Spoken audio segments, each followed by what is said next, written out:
Ey canan, sana küş günahımı. Ey kına, seni süş günahımı.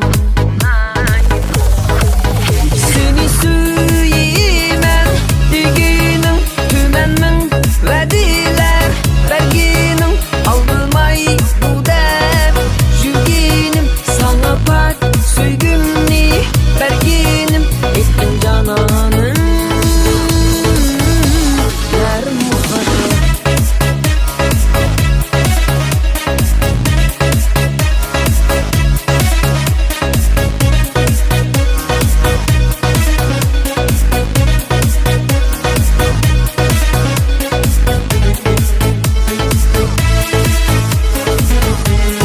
Ey canan,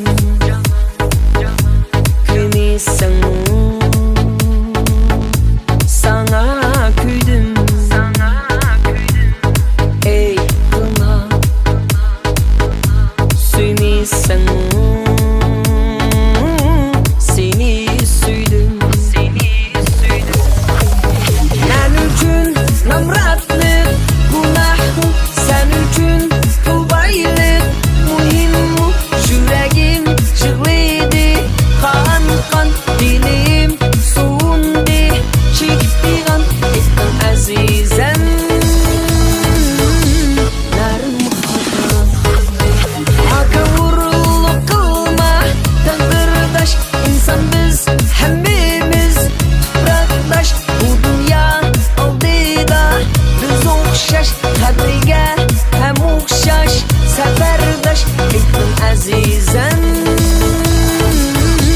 Narim muhabbet.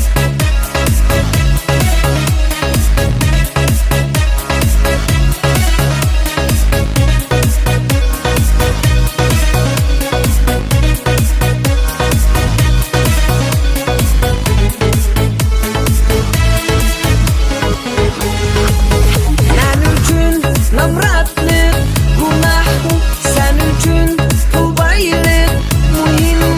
Yüreğim çığlıydı, kan dilim soğundu, çekti kan ettim azizem.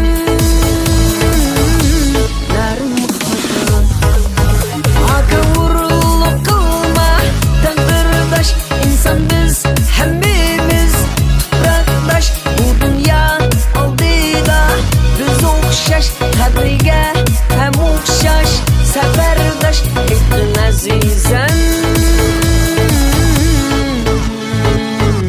Narim muhabbet.